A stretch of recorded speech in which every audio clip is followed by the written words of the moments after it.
राजनीति में खेल तो तमाम होते हैं, लेकिन जैसा खेल आरक्षण के नाम पर हुआ है वो खेल गजब है, और इतना गजब कि दलित, पिछड़े और आदिवासियों की समझ में नहीं आ रहा कि वो पिछड़ते क्यों चले गए। अब जबकि सवर्णों के लिए 10% आरक्षण तय हुआ है, तो दलितों, पिछड़ों की असल भागीदारी को देखना बहुत जरूरी है। देखिए और सोचिए कि आरक्षण किसे मिला और फायदे में कौन रहा।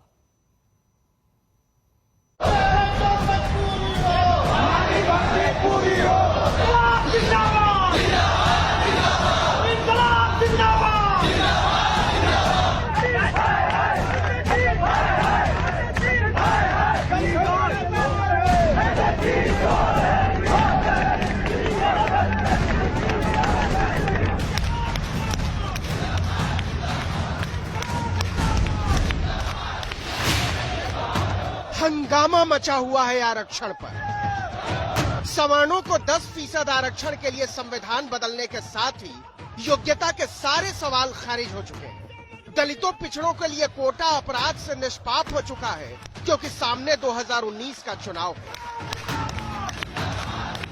बाबा साहब आम्बेडकर द्वारा रचित संविधान में आरक्षण का प्रावधान किया गया था।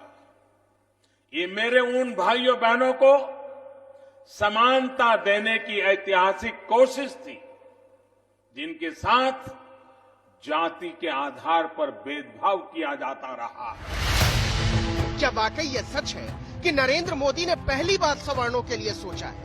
क्या यह सच है कि सरकारी विभागों में आरक्षण से पिछड़े ही पिछड़े भर गए?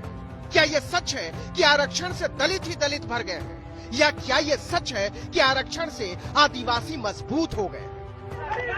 क्योंकि कहा तो यही जाता है, और इसी के आधार पर आरक्षित जातियों की काबिलियत को लेकर नफरत और घृणा का माहौल बनाया जाता रहा।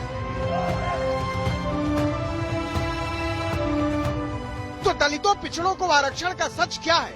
एक अंग्रेजी अखबार ने इसे लेकर सूचना के अधिकार के तहत जानकारी मांगी, और जो जानकारी मिली उसे देखकर सामाजिक न्याय के लिए आरक्षण के सिद्धांत की बुनियादी हिली हुई नजर आती है। सबसे पहले देखिए देश के केंद्रीय विश्वविद्यालयों में आरक्षण की सच्चाई। इस देश में कुल केंद्रीय विश्वविद्यालय है 40। यहाँ पढ़ाने वालों की तादाद है 11,486 और गैर शिक्षण कर्मचारी है 5,835। माना जाता है कि विश्वविद्यालयों में देश के सबसे सचेत लोग रहते हैं, जहाँ से सामाजिक न्याय की संहिताएं फूटती हैं, जहाँ से देश को दिशा देने वाले लोग निकलते हैं। तो क्या हकीकत है विश्वविद्यालयों में दलितों, पिछड़ों, आदिवासियों को आरक्षण की?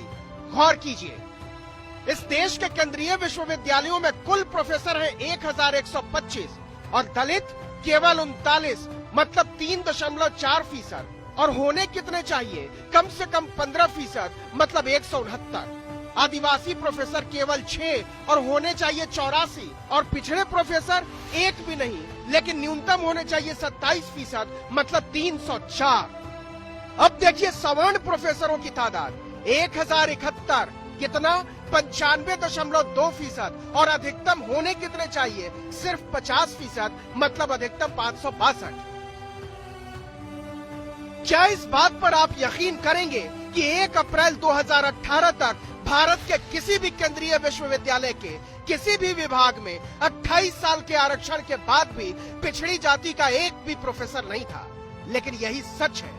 और प्रोफेसर ही क्यों, एसोसिएट प्रोफेसर देखिए। कुल एसोसिएट प्रोफेसर है 2,620, दलित प्रोफेसर 130, मतलब 4.96%। न्यूनतम होने चाहिए 393। इसी तरह आदिवासी प्रोफेसर सिर्फ 34, मुश्किल से 1%, होने चाहिए 197।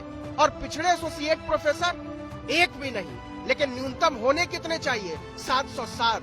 और सवर्ण प्रोफेसर की तादाद देखिए 2,434, मतलब 92.9%, और अधिकतम होने चाहिए 1,310।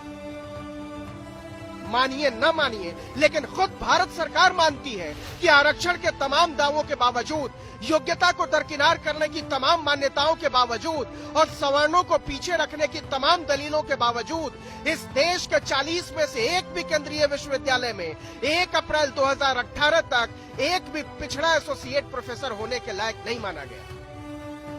अब आइए असिस्टेंट प्रोफेसर। कुल असिस्टेंट प्रोफेसर है 7,741, इसमें से दलित 931, न्यूनतम होने चाहिए 1161, आदिवासी 423, होने चाहिए कम से कम 581 और पिछड़े 1113, न्यूनतम होने चाहिए 2090 और सवर्ण 5130, अधिकतम होने कितने चाहिए 3870। हालांकि असिस्टेंट प्रोफेसर आरक्षित सीट से आधे ही हैं, लेकिन एसोसिएट प्रोफेसर और प्रोफेसर तो शून्य है। इसका मतलब ये हुआ कि कठिन परीक्षाओं के बाद नौजवान असिस्टेंट प्रोफेसर तो बन जाते हैं, लेकिन विश्वविद्यालयों के सवर्णवाद में उन्हें प्रोफेसर या एसोसिएट प्रोफेसर नहीं बनने दिया जाता। अब चलिए केंद्र सरकार के विभागों का सच भी देख लीजिए। केवल ग्रुप और ए बी के अफसरों की जातीय व्यवस्था को समझिए। यहाँ दलितों और आदिवासियों को जगह तो मिली है, लेकिन पिछड़े यहाँ भी पिछड़ गए। देखिए, रेलवे में कुल ए और बी के अफसर हैं 16,381, इसमें पिछड़े केवल 1,319 है, 8%, और सवर्ण 11,273, 68%। इसी प्रकार केंद्र सरकार के 71 विभागों में ग्रुप ए और बी के अधिकारी हैं 3,43,777, इसमें पिछड़े केवल 51,384, मतलब 14%, और सवर्ण 2,16,408, 63%। इसी तरीके से मानव संसाधन विकास मंत्रालय, जिसकी जिम्मेदारी है सामाजिक न्याय को बनाए रखना, वहाँ कुल कर्मचारी 665, पिछड़े केवल 56, मतलब 8%, और सवर्ण 440, 66%। कैबिनेट सचिवालय में कुल कर्मचारी 162, पिछड़े 15, मतलब 9%, और सवर्ण 130, मतलब 80%। राष्ट्रपति सचिवालय में कर्मचारी 130, पिछड़े केवल 10, मतलब 7%, और सवर्ण 97, मतलब 74.62%। मतलब जितनी बड़ी अफसरी उतना ज्यादा सवर्णवाद। विश्वविद्यालय हो या रेलवे, सचिवालय हो या नीति आयोग, सवर्णों के अधिकतम 50% होने का सारा हिसाब उल्टा हो जाता है और पिछड़ों के न्यूनतम 27% होने का हिसाब मजाक बन जाता है। आंकड़े तो ये बताते हैं कि सरकारी विभागों में मलाई दलित, आदिवासी या पिछड़े नहीं, सवर्ण काट रहे हैं, वो भी जमकर। आज तक ब्यूरो।